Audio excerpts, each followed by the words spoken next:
All right. Welcome back to another week of the Educated Homebuyer Live, where Josh and I go over your mortgage and real estate related questions and update you on everything that's happening currently in the economy. This week, Josh, we got some disappointing news on the inflation front. Some numbers rounded a little bit higher than expected. Either way, we've got core inflation coming down. I think we're sitting at 3.8. 3.8? Higher than anyone wants. How about that? Yeah, number? higher than anybody wants. Headline actually creeped up just a little bit because of that rounding. But nevertheless, we're starting to see, the shelter inflation come down, last month being kind of a one-off, it looks like. So it's going to be interesting over the next couple of weeks. But nevertheless, we saw interest rates kind of bounce around a little bit and volatility in the market. So what are your thoughts?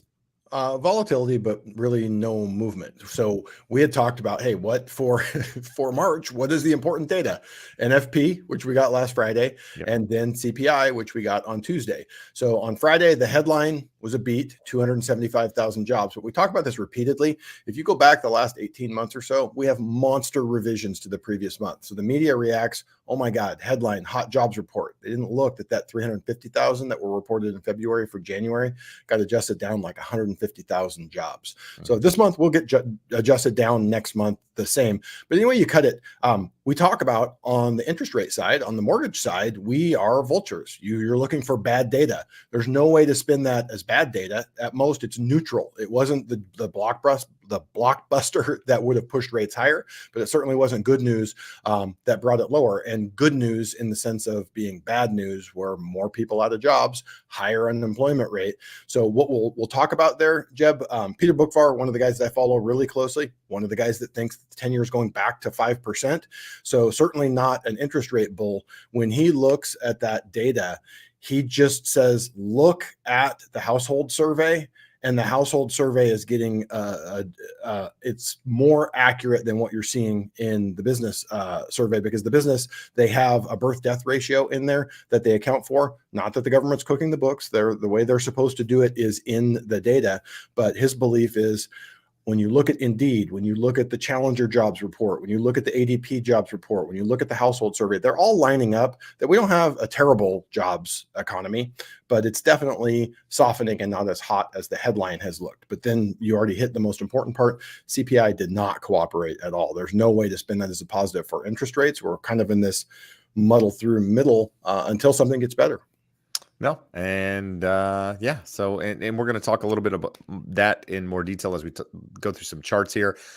Just some housekeeping stuff. This past week, we dropped that episode that we talked about last week on the Educated Homebuyer podcast on YouTube and on Spotify and Apple. And that is where we took 4,000 plus inquiries, narrowed it down, and kind of went over your concerns, if you will. So if you haven't checked that out, go do that. And then secondly, today we actually recorded the episode that's going to drop next Tuesday. And what we did was, honestly, Josh, I've said this before, I think it's one of our better episodes, in the sense that we took 5 different loan programs and broke them down in less than 40 minutes. All the things that buyers want to know, comparing everything apples to apples. And so if you're wondering, which is the right one, that'll be a really good episode to listen to. But until then, Josh, let's take a minute here and dive into some charts like we always do. What we got is inventory sitting at 500,000 single family units across the nation. This is up 0.5% over last week, which, who really cares? Up 21% over the same time last year. That's something that we should kind of keep track on. But, based on the current pace, they're expecting 40% more homes on the market in July, which essentially would be the peak, than we had in 2023. But that's unless mortgage rates fall. So mortgage rates being the big factor at the moment. Rates stay high, you're going to see inventory continue to slowly build. If interest rates come back down, we might see that actually change. Fort Myers and Tampa are the slowest markets. Boston has the strongest real estate market right now. So I thought that was interesting. Well, Here Jeb, in we have we Huntington Beach, have we have a comment here. The first comment: there's zero inventory in New England, so not sure how that can happen. Well, that is corroborating evidence. All real yeah, estate is local, and Boston is the hottest market in the country. yeah, So exactly. So the that's New how England your market, local Boston market. area is Yeah. very, very strong at the moment. New list. Well, let's before we talk about new listings, Orange County currently sitting at 1,999 homes. This is up from the previous week, and Huntington Beach is actually down, sitting at 132. So that 132 number, Josh, I believe is lower than any number we actually saw last year. So that is taking us back to 2022 levels, I believe. I need to go back and look at the notes that we have from Do previous you weeks. do you remember during COVID how low that number went for Huntington? Oh man, it got into the 90s and 70s, I think. I mean, it might even get down to 60. I have it. I don't know, but I'll check it out and we'll have a conversation about it. Next chart here, I absolutely can't read anything, but it because it's so small on my side, but it does just basically corroborate what we talked about in inventory increasing 0.5%, and then showing you where we were at the peak and the low. Essentially, again, 21% more homes on the market than this same time last year. But again, not really a concern because we're well below, normal numbers prior to the pandemic. But it's trending in the right way for home buyers by having more inventory come to the market, which is super important. New listings data, Josh, 59,000 new listings, which is 15% more than a year ago. We had this is just new listings. There's another 16,000 immediate sales. So total new sellers were 4% more than in 2023. Important to note there. And then Interesting, Jeb. But before you go away from that slide, yep, pop back there. yep, Last year we're trending similar to last year, but we just had a little inflection point up yep. in new listings, and in another week or so, it looks like last year is when that took a fairly large dip, which that looks fairly seasonal there. Again, we talk about buyers come out from hibernation right around Super Bowl Sunday. It takes some time to start taking those homes off the market, but probably just saw a spike of the people also putting their home back on the market after the winter hibernation. So that will be interesting to watch over the next couple of weeks. Yeah, and another thing is when was the low in interest rates last year, Josh? Was it in March? February, like February. mid to Okay. end of February. So Yeah. right So around there. yeah. So this is median price of homes in contract, which let's see here. What are we looking at? 334,000 single family homes in contract right now, just a fraction fewer than last week. But sales are inching up, which is positive. There are 3% more homes in contract now than last year at this time. So that's pretty interesting. A little bit more inventory, a little bit more homes under contract because of that. 65,000 new pending contracts, which is up 4% in the week and 1.5% greater than last year, which takes us into looking at the median list price. So median list price in the U.S. right now is 432,000. That's up 0.5% for the week and 1% higher than a year ago. Let's see here. What are the notes? This is coming from Mike Simonson, by the way, what I'm reading, who is basically Altos Research, saying in the median home list price chart below, you'd expect to see the dark line climbing each week. It's been climbing pretty slowly, like the price reductions signals above. There is another softness signal for home sales price for the year 2024. So It's funny hearing that. It's his data and he is truly the expert on this, but I'm looking at that. Nothing looks out of scope for what that chart looks like year over But he year over the says the last few bright years. red line, though, helps us see that prices aren't falling. The median price of the newly listed cohort this week is 420,000. That's up 4% this week and 5% from a year ago. And that takes us into percent of properties that have a price reduction. As we've discussed before, normal is about 30% in any market. This year, we're sitting at 30.5%. Trajectory is climbing when a year ago it was still falling. So we're kind of seeing a little bit of an increase right now, whereas last year we were going down. Last year, there was more buyer momentum evident in the price reductions data that led to 5% home sales price growth for the full year in 2023. So, yeah, I mean, again, if interest rates stay high, more homes are going to come on the market. You're going to see this number kind of increase if homes are sitting. I mean, that's how you get homes to sell, right? You got either got to adjust the price or change the property. In many cases, if the home is sitting. So this talks about a hotness score, Josh. So we often talk about real estate being local. This kind of gives us a view based on color, with the red being the hottest areas, the darkest red being the hottest, and the blue being kind of cooler areas. And so you can see, kind of showed this similar chart last week. This comes from Resi Club, which has really, really good data. But Southern California, where we are, California in general, a lot of the East Coast up towards that New England area. Look how dark red that New England area is, probably more so than anywhere else in the country. Absolutely. I mean, going back to what Dark Horse said earlier, I was about to say Dark Horse is a genius. Not so much a genius, but honest and accurate. He's saying that New England is on fire, no inventory. That shows you that is the densest red on this chart. So it was 100% accurate. He or she was 100% accurate with that. What I like to point out with this is most of the country is right there in the middle, a relative supply demand balance. We have these markets where we have dense populations for the most part. And how you act, all real estate is local. So how you act and what is the right decision for you? Can you afford to wait? Can you afford to see what happens? Well, if you're in Southern California or Boston, doesn't look like that's the smart decision.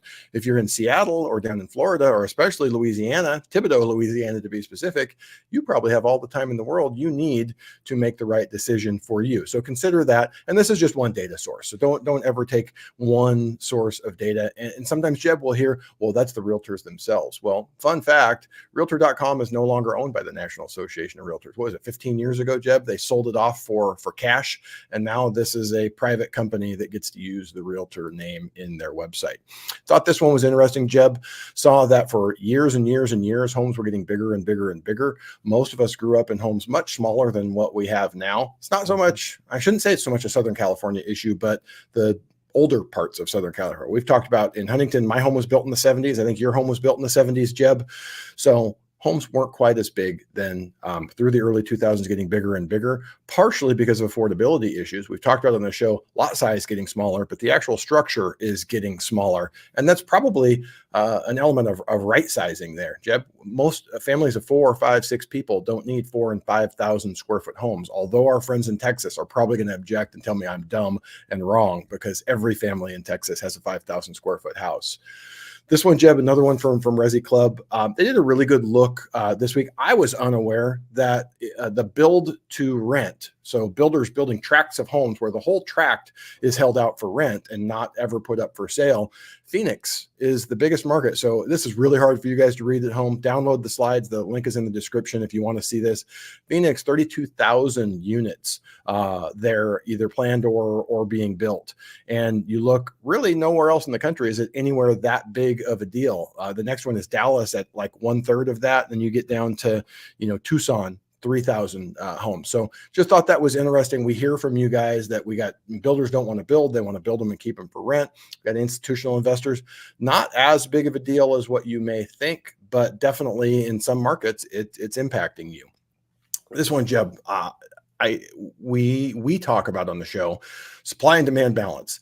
So there aren't enough units, period. And then we don't have enough people willing to sell the ones that they own. So we are undersupplied. But this is talking about the structural number of units that the US market is underbuilt. So depending on whose data you look at, anyone who's studied this, Zonda is the most conservative. They say we're 1 million units shy. Fannie Mae is the most aggressive, saying 4.4 million shy. But if you average these out, we're about 2.5 million units shy of what we need. And as we've talked about here week after week after week, builders are building, but they're not building fast enough. And they're also not building the inventory that you guys are telling us you want and need, which is entry level, 3-bedroom, 2-bath, 1,500 square foot affordable homes. So thought it was an interesting chart there. Jeb, this one, we keep hearing from people that, we're going to get the supply. It's going to come. People are going to get forced out. This is an appeal to authority, so take it for what it's worth. We've talked about how Powell and the Fed don't know what they're doing and often make dumb decisions, despite being really smart PhD level economists and So lawyers. now we're going to use this to help our point. We're going to say what he shared. So twice a year, he goes to Congress and testifies. Once mortgage rates normalize, we'll still be left with a housing shortage. So he's saying more supply, which is what we're seeing, Jeb. You have the data week after week. Supply is going up. We're getting more inventory. We're getting more new listings, but still well below that long-term trend. So if we went back to your original chart there, Jeb, showing total available for sale homes, that downtrend, we are coming up, but I don't think we're ever even going to get back to what that trend was, which was lower highs in terms of available sales. And Powell is tending to agree with that. Until you get an excess of supply of inventory available for sale, you are not going to have a significant change. What are you doing over there, bro? Making noise. We're not going to get a significant change in price trajectory. So this, on that subject, going to home price forecasts, we have basically a who's who. Home.llc, Goldman Sachs, American Enterprise Institute, Mortgage Bankers Association, Zillow. This was before they revised that upwards. Fannie, Freddie, CoreLogic, Wells Fargo. Everyone is projecting increases from 1.4 to 5.5%. If you have the low ballers down here, Redfin says no change in the prices. Realtor.com down 1.7%. Morgan Stanley down 3%. If you average it out, the average forecast is 2.38%. Again, take it for what it's worth. This is a big picture nationwide. Your market could be Boston on fire, and you're going to pay more than that. Your market could be Seattle or Austin or Louisiana, where you're not looking at that. Jeb, we talk about him, and we're trying to get this guy calculated risk. Why am I drawing a blank? His name's Bill. What's Bill's last name? Oh wow, I just drew a blank too. Of course McBride. Bill McBride. Right. So we're trying to get him on. He was one of the first economists in the U.S. to call the downturn in 2005, 2006. And not just, hey, I think the prices are too high. He had actual real data. And he follows all the same data. We're here 15, 20 years later. And one of the big questions he gets is, will inventory increase further in 2024? He said, let's wait. Let's get a few months into the year. He didn't put it in his 2024 forecast. But this was his update in his email today. Somewhat lower mortgage rates and time will lead to more new listings in 2024. Still, mortgage rates will remain well above the pandemic lows, which is what we're seeing. And therefore, new listings will be depressed again in 2024. So increasing, like we're seeing month after month, but depressed, not getting back anywhere near to what normal is. So we get people in the comment section, you're crazy. Inventory is going through the roof, which some areas it is increasing. Nowhere is it going through the roof, and nowhere have we got back to norms. We went through the data for Florida. Most of Florida has seen, for various reasons, a spike in homes for sale, and they're nowhere near the pre-pandemic norms. So bottom line is inventory will probably increase year over year. However, it seems unlikely that inventory will be back up to 2019 levels.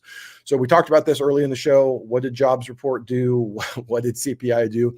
A big giant nothing. So if you look at those charts in the green box, the left side of that was last Wednesday. The right side is here today. So haven't really gone anywhere in terms of interest rates. We are at an important point here that if rates kind of give way, we could push back towards that 4.32 ceiling.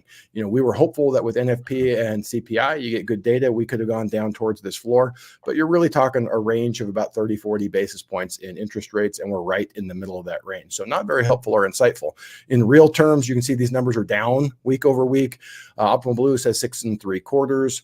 You're looking closer to 7% under Mortgage News Daily, and FHA, what do they got? FHA about 6.5 with both of them. So again, take that with a grain of salt. You always want to check if you have worse credit, lower down payment, you may get worse terms. Perfect credit, bigger down payment. Shopping with the right lender, you may be able to do better than that. All right, good stuff. So if you found any value in the first 18 minutes of today's show, do us a favor, hit that thumbs up. It helps the YouTube algorithm, as you guys know, and helps push it out to more people. At the same time, if you want to work with Josh, want to work with myself, our team here, there's a link scrolling in the bottom. Would love the opportunity to guide you guys through the process, whether you're buying real estate and or needing a mortgage or looking for a second quote. That referral link below will get you to us. So Josh, let's do this and reconvene where we started and talk about some questions here, or answer some questions rather. Well, we just got some comments that you flagged here. So we're going to go, Jeb, the beard is going strong. Love it. Keep it growing. Enjoy seeing it grow, like the haircut.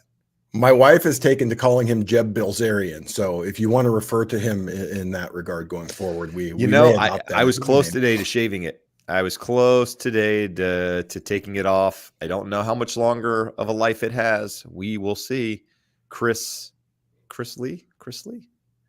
Um, I'll think of you if I decide to cut it, you'll come in my head, and that may or may not influence the decision. So appreciate it. Dark Horse, people are not selling because not financially practical to upgrade to a bigger or better home. Everyone just moved Graham and Gramps in for their Social Security checks.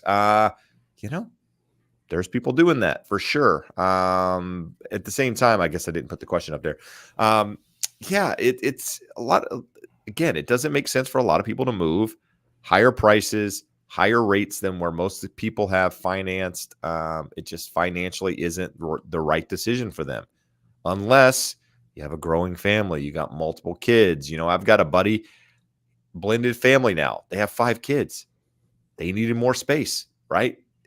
Ideally, you don't move. You don't leave the 2.5% interest rate, the 3% interest rate, but you don't have a lot of options. You can add on, but they've done that. And in the house, the floor plan now just doesn't work with another addition. So guess what? You sell and you buy another home, and that's what we talk about when it's the right time in your life. That's exactly what we're talking about when we say that.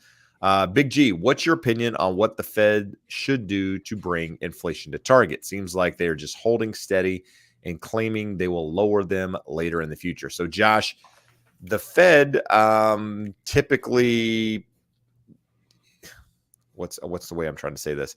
They're behind the curve in lowering rates, right? So ideally, they would see inflation heading towards the 2% target and cut rates prior to getting to 2%. They wouldn't wait until 2% because that would be too late. At the moment, policy is really restrictive. So with that, we're kind of in that camp now. If inflation can moderate, show some stabilization a little bit and not seeing these month over month upticks, which if we look at the trueflation numbers, Josh, which you didn't put in there this I week, think I'm it's surprised. 1.68, Yeah, like 1.69 now, 1.6%. and been pretty stable at that level. So, and then once you take out shelter inflation data, you're under a 2% handle on inflation for a 12-month annual. So we know shelter's coming down. We know inflation's coming down. We know the Fed is going to lower rates. It's just a matter of when. And the reason why Jeb says when you take shelter out, we know you have to have shelter. You have to rent. You have Yep. to pay a mortgage. One of the two. You got to put a roof over your head unless you have family or friends that you're able to couch surf with. You're going to pay that. The reason why we say take it out is because it gives you a look into the future. That is the most lagged portion of the inflation data. So from that perspective, and tomorrow, Jeb, it usually isn't a market mover. We get producer prices tomorrow, and those are more accurate and accurately reflected in the CPE or PCE, which the Fed looks at even more closely than CPI. So could be some relief, probably going to be a big nothing. It'll probably be very similar data month over month. But what does come out tomorrow is jobless claims, and jobless claims has been a market mover. So if it shows any noticeable increase in jobless claims or the 4-week average, that could, in theory, help rates. If you see it move the other way, that could also hurt rates. So, well, Jeb, to cloud the waters more, we follow many experts that are mortgage rate and economic forecasters, and one of them looked at it and said, "Hey, the only top tier data tomorrow is retail sales." The other one said, "Hey, look at that producer prices. That's going to be the most important thing the Fed's looking at." So smart people that are really good that follow and project and forecast this stuff, and they are saying, "Hey, the ball's over there." No, the ball's over there. Well, there you go. Love for Puppy says, why is the sales price so much lower than the list price in some states? So I would love to see which state you're talking about when you're referring to that. There's typically when you're talking statewide, you can have a statewide median home price and then a statewide median sales price. Those don't necessarily have to correlate. But let's just talk in general. Why does a sales price come in lower than a list price? Well, for the better part of 2 years, we were at 101, 102% on some of these numbers, which meant the sales price was actually higher than the list price because of the competition out there. And there's still some markets where that's the case. You're still seeing prices come in higher. But in general, that chart we showed earlier, 30% of homes in any given market, even in a bull market where housing is strong, 1/3 of homes have some sort of price cut. And so, if everybody's pricing at fair market value in theory, and homes are selling at fair market value, but you got 1/3 that is reducing prices, you're going to have a sales price lower than an ask price in that case. Now, again, different markets, different scenarios, but you don't always, I don't think, I can't say this for certain. I would think most people selling their home in a normal market, not the market we've been in the last couple of years, in a normal market would expect, hey, listen, if I'm pricing my home for 500,000, I'm not necessarily expecting to get 500,000. Maybe I'm expecting between $10,000 and $15,000 less than that, or whatever the number is, right? Most people price with some sort of negotiation in mind that, hey, this may or may not work. Now, the last couple of years have been crazy where, you price it and you get more than that price. So it's not always the same, but just kind of a general consensus. Josh, do you guys have a reliable break-even calculator for the right time to sell a house? Is there a right time to sell a house? We talk about the right time to buy, Josh. Is there a right time to sell? Sell and do what? Are we going to buy another house? Are we going to just ring the cash register and be like the lady who sold her house to live on the cruise ship and then found out they canceled the cruise that was supposed to cruise for 3 years and you could live on it? Yeah. So you got to say sell and do what? The biggest assumption that you have to put into any such calculator is, what is my appreciation going to look like? We actually have, our friend Kyle built that Dream for All calculator for us, and built into that is an estimator of what your profit is going to look like, what your price appreciation is going to look like, because you're going to pay 20% of that back to the state of California if you use that program. And then also a sale calculator of what that's going to look like. But the key thing you have to put in there is, what do we think appreciation is going to be? If you put in 2%, it looks very different than if you put in 5%. So nationally, over 50, 60 years, it's been over 4%, and California is over 7%. I think those are aggressive numbers to use going forward, and you always hope for the best, plan for the worst. So I would plug in a number like 3% and go forward from there, back out your closing costs. So do those calculators exist? Yeah, but in terms of how useful they are, it's only as good as the assumption that you put in. And then you also have to start with the idea of sell and do what? What's my goal? What's my objective? Am I trying to buy a bigger, better home? Am I trying to downsize? Am I trying to get an RV and cruise the country? That sounds like fun. It does sound like fun. It does. It does. I'm just going through some questions here on the side, trying to figure it out. Jeb, let me throw a couple comments here, because I like that they followed up. We talked about our Texans and their big houses.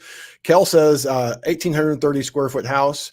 There are lots of tiny home communities going in. We should do some research. We should talk to Christina about this, because she's on top of it. But I didn't know they were actually building communities of fixed tiny homes. Eric Ming's also in Texas. Not tiny homes, smaller homes. Well, he said tiny homes. He said there are lots of tiny home communities going in. Okay. Kel, if you have the info, if you have a link for one of these communities, we would love to see it. And then Eric follows up, 1,100 square foot home. Some consider that a tiny home, but when it's just you and the wife, it's perfect. And then Kel followed back up and says, it's just me, more house, but at 275 interest, I'm staying. So we talk about that lock-in effect. Lots of people, Kel might be interested in going and buying 1,000 square foot house and ringing the cash register, putting some money in his pocket. But when you're talking 275 versus 6.5, it's a tough sell. There you go. And how do you know Kel's a guy? Good point. We got NGV. I don't know. Does having more homes on the market help lower the interest rate? Can't afford at this rate. So let's talk about that, Josh. More inventory is coming to the market right now. We're not seeing housing any more affordable. Why? Because we still have enough buyer demand to keep up with that rise in inventory. That's really, really important. What you need is significantly more inventory on the market than you have buyer demand to see a correction in prices, a meaningful correction in prices. Now, we're here in Southern California. Southern California, as you saw, or maybe you didn't from that map that we showed earlier in the video, is still one of the hotter markets. If you look down to Texas, parts of Florida, they were more of the bluish color, right? So less crazy markets, a little bit more inventory as we've shown in the past weeks. Those markets, there's again more coming on the market. Those homes, in theory, might have to adjust price a little bit more, might have to price a little bit more conservatively in order to unload those properties. Now, the second part of that question, more of a comment, you can't afford at this rate.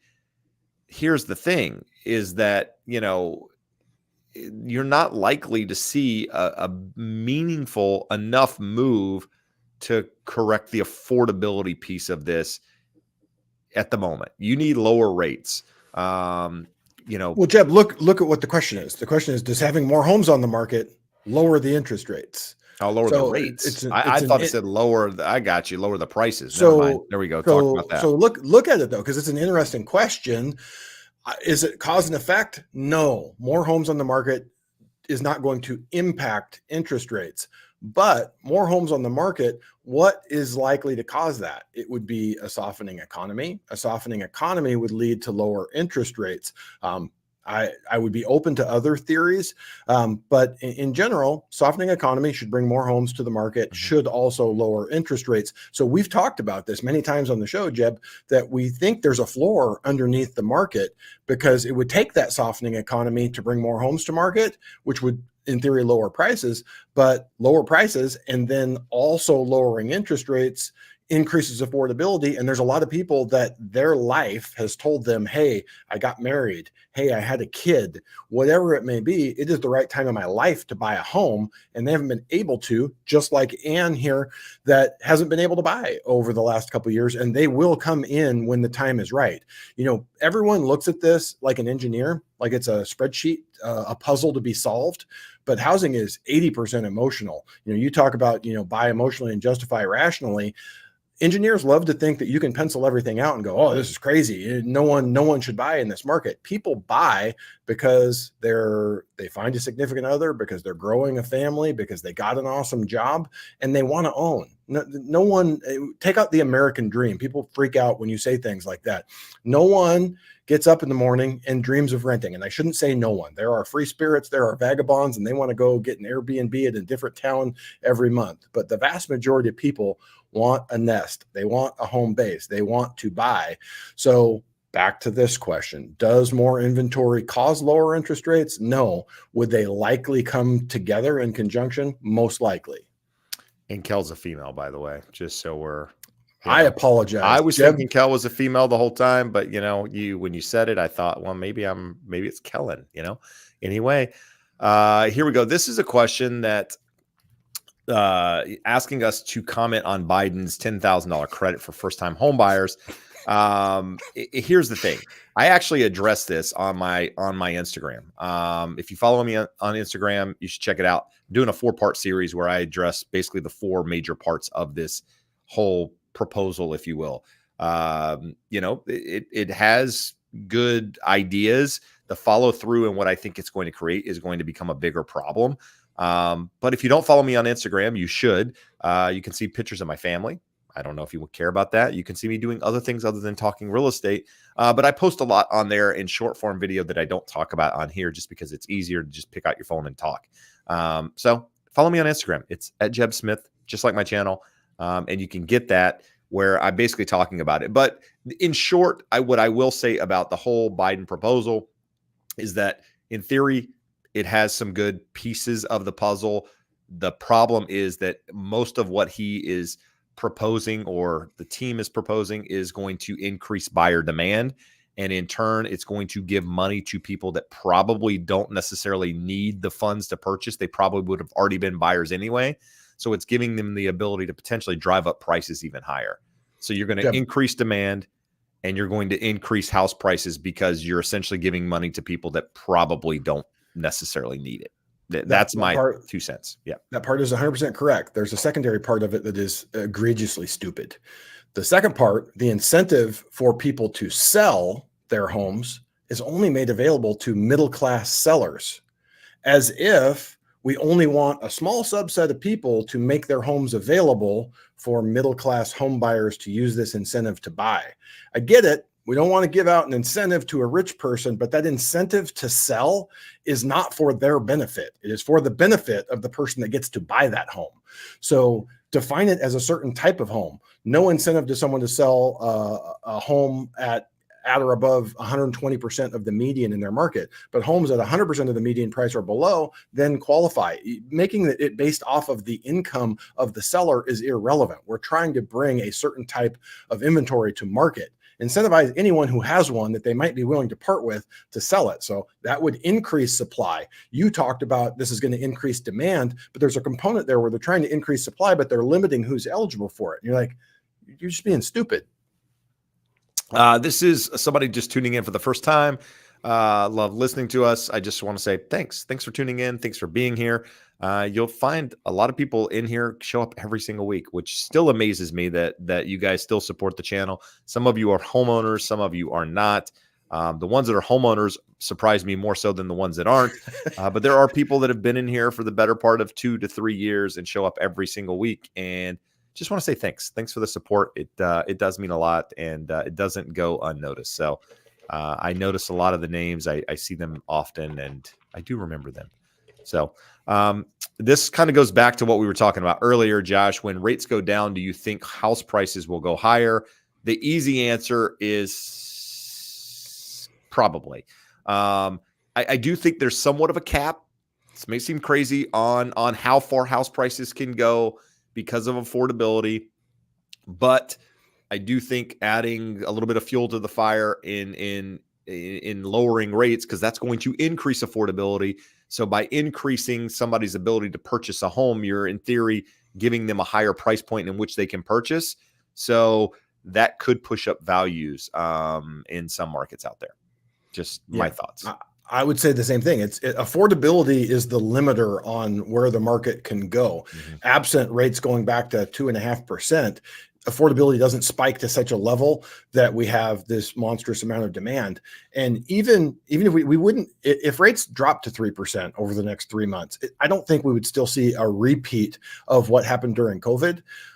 Because there would be a lot of sellers come to market. The people that got locked in and said, oh my God, I'm never going to get another shot at 3%. I think those people would come flying out the barn doors if we had a 3% interest rate. So although it would spike demand, it would also spike inventory in an equivalent, if not a greater degree. There you go. Antonio just has a question on looking to become a mortgage loan officer in California. Josh, do you have any tips for someone? Is it not to do it? Besides don't would be the number one word. There's pros and cons to anything. I love what I do. I love helping people. I love having the conversations. Talk to a guy in North Carolina today, helping a guy in Arizona in a divorce situation. Have someone later I got a call in Texas. So having these conversations with people around the country and helping them improve their financial futures, realize their dream of home ownership. That piece is awesome. This industry has been commoditized. And not just in the sense that consumers look at it and say, the number one thing that we get on that inquiry form is, I want to make sure I'm getting the absolute lowest rate. Almost nothing else. Like you realize if, hey, I need a new car, I want the absolute cheapest car. No one would say that. But when you talk about a service, people think a service can be commoditized down to that level. But I'm not even talking about that. I'm saying on our end, the companies that underwrite the loans, that purchase the loans, everything has been taken down to a level where they all have the same products. So all they can compete on is price and service, which you would think would be good, drive prices down and increase service. I have an issue with a client super well qualified. We got the clear to close comes over by email at 4 o'clock yesterday, but we've been trying to get a CD out since last Friday. So just long way of saying it's a frustrating and aggravating business. If you want to get into it, think long and hard about why you want to get into it. Most people who want to get into real estate or mortgage do it because they think that there's a lot of money to be made. If you are doing it for the money, don't. If you're doing it because you like numbers, you want to help people, you're committed to this, you like being available on nights and weekends, do that, but don't do it for the money, because it's boom and bust. And there are a lot of people that are starving right now. Literally in one of my feeds the other day, it was a Zoom call with 2 top producing loan officers and the host, and they were going to be talking about what to do today to generate deals if you have less than 90 days of reserve funds left. And they wouldn't be doing that video if there weren't a lot of loan officers out there down to their last 90 days of savings. Good stuff. Not good stuff, but good stuff. Not good Need to stuff. need to pay attention to. This is a good question from GD says, hello, guys. Thoughts on using a realtor for new construction? Talked to the builder yesterday, and they told me I don't need one. So here's the deal. I would say you need an agent, whether you're buying a for sale by owner, whether you're buying new construction, whether you're buying existing construction. It's good to have somebody guide you through that process. And chances are, well, depending on how the whole structure's done now with regards to commissions, because things are changing, the builder may or may not be paying for one. So you've got to factor that into the equation and whether or not you want someone there. But what's nice about somebody that does new construction or familiar with certain builders and that sort of thing is they can point out the nuances and stuff like that. Some of them are very familiar with the contracts there. They can point out things that you might need to be aware of, because Josh and I have talked before. These contracts that builders are putting out are much in favor of the builder, right? They're not there to protect you as the buyer. They're there to protect the builder. The builder has construction cost, labor,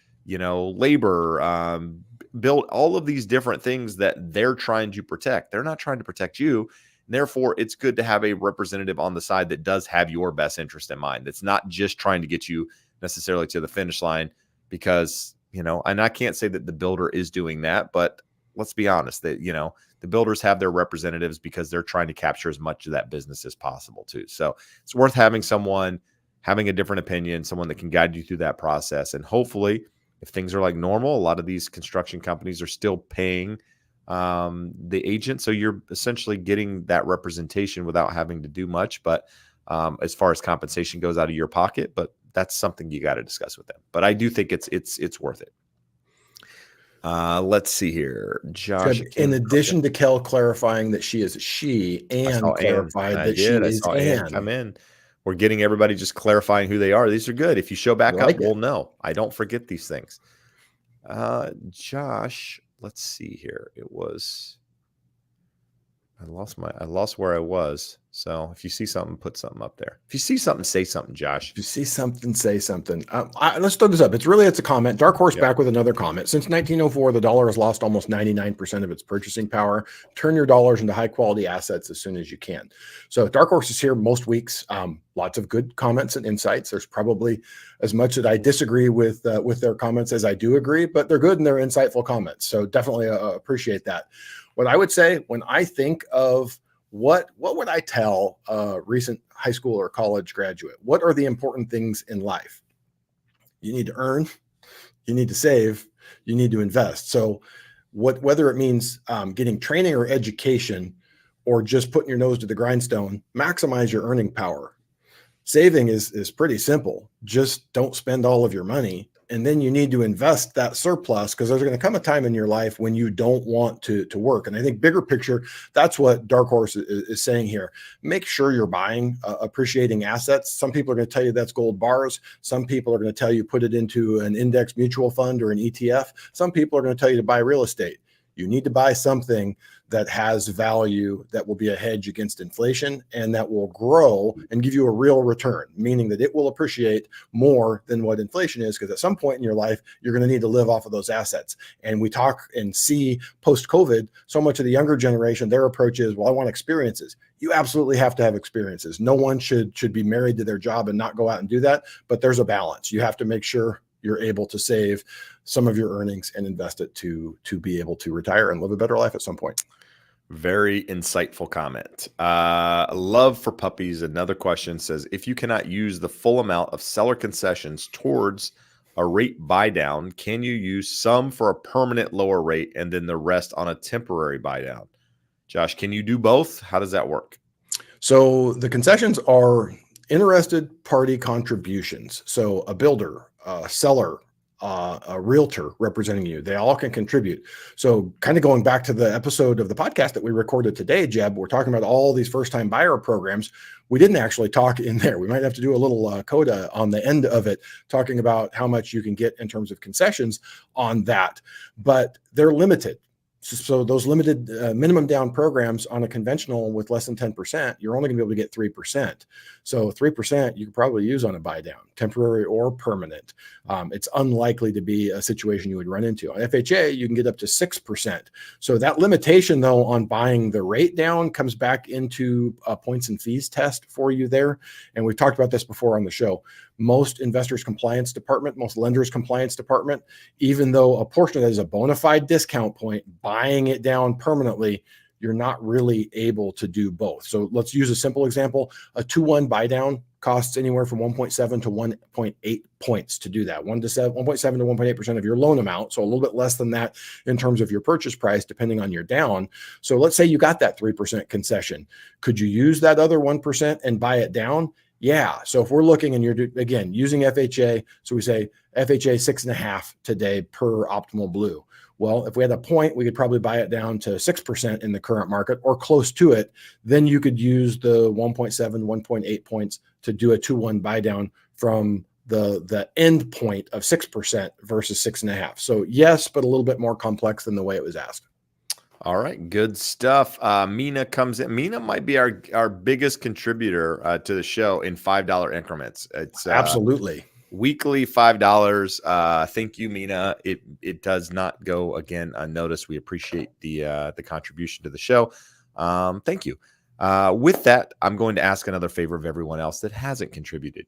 Not asking for money, just asking for a thumbs up if you find any value in the content here at all. And if you haven't done so already and checked out the Educated Homebuyer podcast, you should go check that out. Whether you're on YouTube or you listen to it on, whatever your platform is, go check it out. And if you're on the Educated Homebuyer and you haven't checked out my channel, I would appreciate you could go, do that too. Mr. Lewis is now putting videos out once a week on his channel, so you can follow Josh as well. There's a lot of places to get connected here, guys. I said earlier, follow me on Instagram. I'm kind of into Instagram right now, so follow me on there. It's becoming more fun. Jeb, I have a question for our audience. And I get to see your faces. That's along these lines. So you're talking, Jeb, about connecting on social media. Mm-hmm. What I've noticed is that many of the podcasts that I listen to, including the one that I would have never thought would do this, are doing local live events. Mm-hmm. They do it near where we they're talked located. about this before. How many of you are near Southern California, and how many of you would be likely to show up, most likely in Costa Mesa, California, if we did an event, did a live presentation, and probably more importantly, just hung out and got to meet some of you guys who've been here for 2 or 3 years. So burn it up. I would expect you could make the drive down from Victorville, but how many of you, throw it in the comments, how many of you are in or near Southern California or would want to fly in from Texas, Oklahoma, or Boston to join us for an evening of fun and festivities with Josh and Jeb? There you go. More festivities and fun than anything else. Let's see here. No, do that. That's good stuff. Thylite. Yes. Thy light. What does that say? Thy light. I think thy light. I was saying, what did I say? Thylite. Thylite. Yeah. Don't think she's talking about her thighs. She's talking about maybe thy light. Maybe. Could you guys assist us in signing up for the California Dream Grant? So yes, Josh can help you with that. There's a referral link scroll in the bottom. If you go type in your information there, Josh can connect with you, can get you actually a link where you can go and fill out your information and essentially get the process started. It's a lottery this year. So, it's best to get approved now so that when the lottery is there, you're ready to go. But yes, we can assist you. That link will get you moving in the right direction. And think of it as like a 3-step process. The first is get pre-approved, find out what you can do using the program. Then you take that pre-approval letter. There's a specific Cal HFA Dream for All pre-approval letter. You take that with some other items. You send it in as your application. Cal HFA is going to vet all of those. And then step 3 is what Jeb talked about, the lottery. So we get to do some work and then we sit around and hold our breath and find out who wins the lottery. It would be really nice for some buyers that we know to get a hold of that. That's for sure.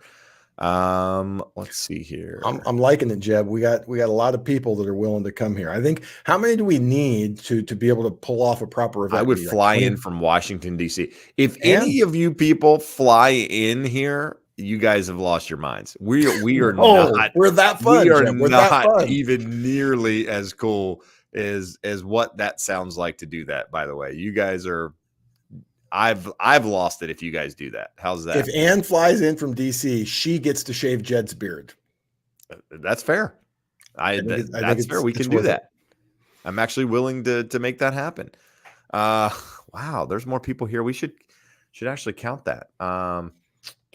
Yeah, good stuff. I wish. Yeah, we got to figure out a way to capture these people so that we can Well, actually put here, it yeah, we have a in just way a of board. doing that. If you go over to theeducatedhomebuyer.com, it will give you one of those wonderful little pop-ups, and you can sign up with your email address and make sure that you get notification of all of the podcast episodes. There Jeb you does go. a wonderful job of getting that email out every week, but we'll have it. And I think you can put your comments in there. Put your comments in if you'd be interested in a live event, if you have a question, whatever. It's we do get a lot of enjoyment out of this. Obviously, we Yeah, get I don't business think out we of it. don't We get to need talk to 100 people. people to make this an event. I mean, we could do it with 20 people. But yeah, it would be fun. Like I said, it's one of those things. Like I've been talking to this camera, Josh as well, for the better part of 4 years without ever seeing a face on the other side of it. And I don't know how it's mind numbing to stare into the depths of the lens, but we wonder what you guys look like. You guys get to see us. So if you follow us on social, follow me on Instagram or whatever, I can actually see who I'm talking to. That's part of Hopefully, they don't show up and go, "You guys are way uglier in person. I thought you were going I to mean, look they better might. than that." I mean, we have a lot of makeup on, Josh. They don't know that. Yes, yes. There's a lot that goes into making this show happen. And it has to do with makeup and Smoke just and different mirrors, things. mainly smoke and mirrors. All right, exactly. All right, let's we got a question from Sheila. Is there a grant that can be applied with the California Dream for All? So Josh, can you double whammy? Double dip. I don't want to say no, because if You there dip, were, we dip, I if, dip. if Right? there was a local grant, so Cal HFA does not allow you to combine any of their other programs. They explicitly say that this is standalone. You can only do this. But if there were another eligible nonprofit doing a grant, you probably could combine it. But I will actually dig in and do some research on that. It's going to be very, very unlikely. But you definitely cannot combine it with any of the, not that Cal HFA has any grants. All of theirs are silent second, third mortgage, where they either have no payments or no interest or limited interest. So in essence, there aren't really any grants in California. But if you found a nonprofit or a city that had funds available in the form of a grant, you probably could combine it. But I certainly don't want to go too far out on a limb and say for sure. All right, Dark Horse, he described himself, says he's a bald-headed, angry white male, age 50. So the only difference in you and Josh is that Josh has hair. I have a lot of hair. He is a hair. He has hair. But he's an angry white male, age 50. I think he's 50. Yes. So this is perfect. That's correct. You got both sides here. And my wife say that I could probably fall in there somewhere too. I'm just not 50 yet. So anyway, wow, we've gone off the deep end. We've exhausted the questions. I amazing. think I got to dig back through here. I don't think we have any. Dark Horse is saying we should come to Boston. Let's do this. If we have a successful turnout of at least 25 people, we'll do a tour. We'll do a tour and we'll book Boston as number one. I've been to Boston in 12, 13 years. Great dude. city. I can only imagine my wife's comment if I told her we were gonna go nationwide with a tour. Roadshow. She'd be like, "You guys have lost your damn mind." We got to grow the channel. We got to grow the podcast so that we could justify doing this. The guy that I'm thinking of, who I was shocked that he's doing this, he's in Texas and he's doing Houston, San Antonio, Dallas, and then some other city. I'm like, well, cool. You're driving around your own state, but this guy's got like millions of subs. I'm like, you could go anywhere you want. Show some effort and go out to Boston or Seattle or something. That's good stuff. All right, so Josh, let's see here. I saw a question. Okay, let's go with this one. Ann's got a question. Hypothetically, if interest rates dropped to 3% and people were buying and selling, would it be a buyer's market or a seller's market? And how is that determined? So a buyer's market is determined, well, buyers and sellers markets are both determined on what's going on with inventory versus buyer demand, right? So when you have more supply, right, then you have buyer demand. Prices have to come down in order for sellers to get rid of properties, right? In theory. On the flip side, if you have very little supply, which is what we had, and way more buyer demand, a lot of people here want fewer properties or these goods over here. Therefore, they can drive the prices up. So what happens is if interest rates come down, you're going to have sellers willing to sell their properties. It's going to unlock inventory. But I also go back to most sellers are buyers. So they put a home on the market, they take one off. So there's not really a huge net increase in the amount of inventory. But what it does is it does throw additional properties on the market for those buyers that are in those price points that don't currently have a lot of inventory. So it's, is it a buyer's market? It's probably more of a seller's market in that case, because the sellers still control the main asset that people are looking for, unless you saw inventory just stay higher for longer, then in which case it could become buyers. But I don't know that that's going to be the case, at least not right now. So I don't know if that's helpful at all. My graphs that I did here on the screen. Let's see here. How's May 29th? I think me and Josh share a birthday. Josh's birthday's not on May 29th. I do know that. But, I don't know how far in advance. What day is May 29th? I can get the facility just about anytime, but what day is May 29th? Bro, I have no idea. What do I look like? You're on a computer. You got a calculator with a calendar, and a calculator. I do, but I'm staring into the depth of this lens like I talked about earlier. The 29th is a Wednesday. I think that Inessa is suggesting that we record and stream the show live from the man cave. I mean, I think that's the way to do it, is that you do it a live episode, you record it. You could take questions from the audience. We'd have to figure out the logistics of all of that. And still stream it all, but I think it definitely could be done. And then afterward, we could do the meet and greet part of the whole thing, which I think that's what I was thinking. All right. Well, I'm gonna reach out to the man right now, and as soon as we're done here, and find out if 529 is a possibility. Yeah, $1 billion ideas. I'm not sure that's the channel that he was thinking about. We said millions of subscribers. I'm not sure he's there yet. But let's see here. Can I come by the office when I'm in California at the end of the month? Sure. Why not? Absolutely. Yeah, just, you can pop by here. There's not going to be a show going. Well, there could be a show. It just might not be the same show. My dog will put on a shit show. In here. She's poorly behaved. Yeah, exactly. Let's see here. Do we have any questions? We got, somebody said, is it worth to sell and buy a house at the same time today? The thing about buying and selling at the same time is that if you think you're selling at the top of the market, you're getting max a price, for your property, and you're also buying at the same time, kind of an equalizer, if you will, right? But what I will say is that the ideal person thinks, hey, I'm going to sell at the high and buy at the low. We've told stories about clients trying to do this in the past. They think, hey, the market's overvalued, things are crazy, I'm just going to get out of everything right now. I can feel prices coming down. Well, guess what? No different than the stock market. I've gotten out of stocks multiple times and gone to cash over the last 10 years, only to find out the market continued to go higher and I ended up buying back in. The difference there is that I can buy less of whatever stock or change my portfolio around or do whatever. And I don't necessarily get hit as hard. But I will tell you, if I had held on to some of those assets and just let them climb, like housing, I'd be in a lot better position than I am today than buying and trying to time the market. But going back to real estate is that people try to time the market. And I've got clients right now. I can still call them clients. I don't know if they are still clients at this rate, but they're not homeowners anymore because they tried to sell in 2019 or they sold in 2019 and they have not yet bought back because they got priced out of the market. Home prices went crazy. And so that's the caveat in trying to time the market. I think it's best to, hey, sell, buy at the same time. And it is what it is. You get the best, you get the best on the sell side and you got to take it for what it's worth on the buy side.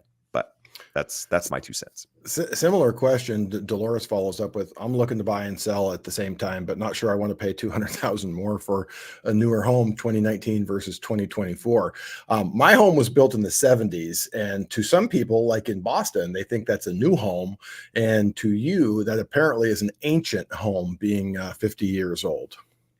Yeah, and that's, it goes by area, right? I mean, Huntington Beach was built in the 60s. I mean, it was built earlier than that, but the majority of the homes were built in the 60s here. So anything, when somebody comes to me and they say, I want a home that was built in the 2000s, I'm like, well, you've got like, Not here, you don't. yeah, you got like 5 communities that might work for what you're looking for. And even then it's probably less than that, just because of, of when most of the stuff around here Even was like built. Summer Lane was the 90s and is going on 30 years old now. That seems crazy to me. That seems super crazy. Jeb, Brightwater was 2000 and through that's wild. 2010, I Yeah. think 2000 through 2010, or was it 2008 through? Either way, it's been at least 10 years, and it's like, holy cow, that happened quick.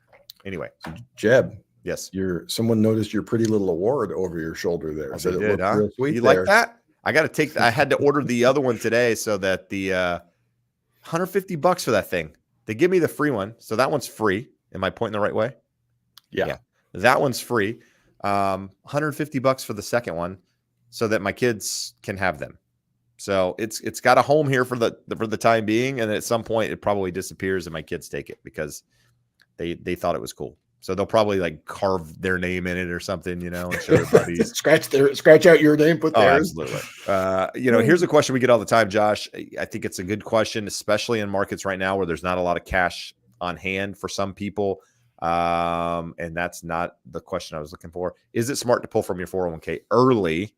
Ooh, see, that's the thing. Or use on a down payment for a home. So do you pull out cash or should you take a loan? Please take a loan. Taking a loan from it is great. You're going to repay it, but it's you're paying yourself back with interest. So there's no penalty. The issue with taking an early withdrawal on it is if you're not of retirement age, if you're not at least 59 and a half, you're going to have a 10% penalty. So let's say you've got 100,000 in there and I want 50 grand to pay for a down payment. You're going to pay 5,000 off the top as a penalty, and then you're going to pay taxes on that $50,000 as income. So if you're here in California, that could be anywhere from 35 to 50% of that gets paid in taxes at the end of the year. So when you look at the cost of an early withdrawal versus the cost of repaying it, and the important part here is on FHA loans, conventional loans, we do not need to count the repayment of a 401k loan against you because there's no risk of default. If you default, you default to yourself. I mean, there's problems, there's penalties if you do that. And there's probably someone in the audience going, but wait, if you take a loan out and you change employers, which people change employers more frequently than they used to in the past, that loan can be due. So you want to check the terms of your loan and see if that is possible, and think, hey, if I've been in my job for 6 months, do I want to do that versus, hey, if I've been in my job for 6 years? It's a good point. I didn't realize if you change jobs that it might be due. So that's something to note, because that could be a surprise if depending on how much you borrowed, coming back to haunt you, if you will. Last question, Josh. We're at 6:00, 6:02. Been on for an hour. Would like to ask, if you haven't done so, to support the channel, hit the thumbs up. Follow us on the podcast. If you want to get in touch with Josh or myself, there's a link scrolling the bottom.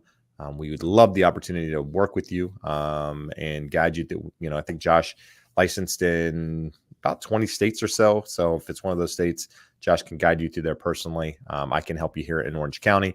And if I can't help you, I can refer you to a referral partner that can. It'll take good care of you. But Josh, Big G's got a question. It says, why are home prices so expensive in California?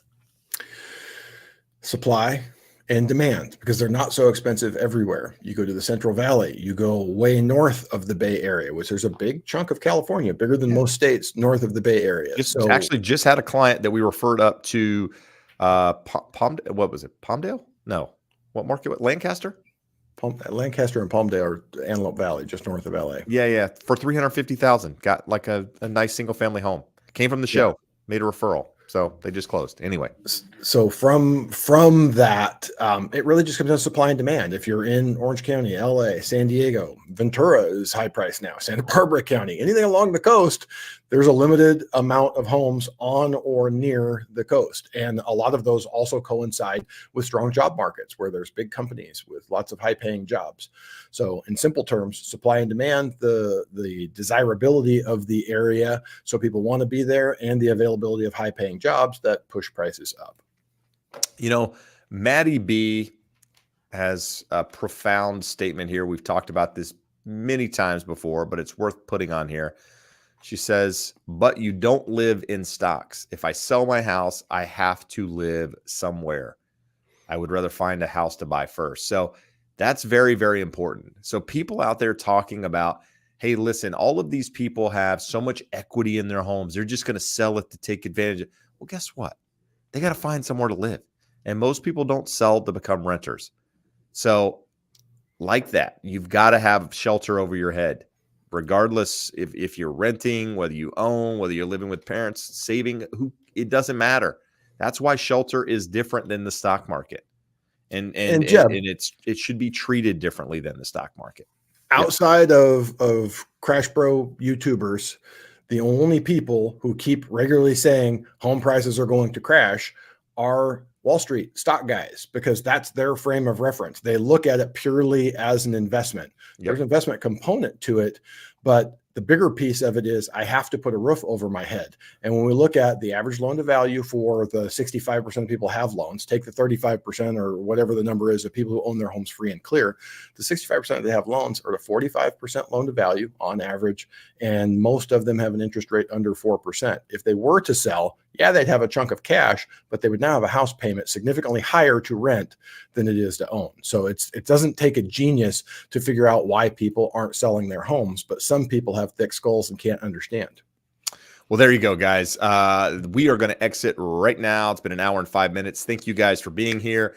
If you haven't done so, like and subscribe to the channel. Follow me on Instagram. Fill out that form on the Educated Homebuyer podcast if you are truly interested in some sort of live show. This is something truly taking serious, and we want to do it. We want to meet you. And with that said, if you're listening on Spotify or wherever, you can do the same thing. Participate. We'd love to help. Adios.